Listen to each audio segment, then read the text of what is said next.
বাবা আমি স্কুলে যাবো না। কি আছে বেটারা? আমি আপেল খাবো। আমি কমলা খাবো।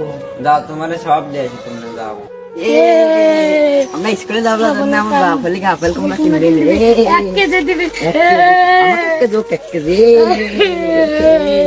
স্কুল পায়ে গেছি আর এই চলে।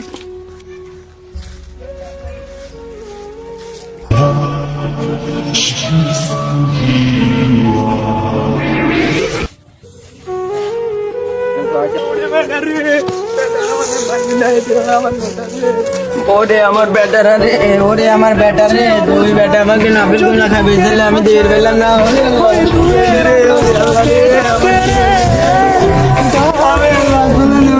আমার কেউ নাই রে, ওরে আল্লাহ রে, আমার কেউ নাই, আমার দুই বেটা চলে গেল রে, ওরে আল্লাহ রে।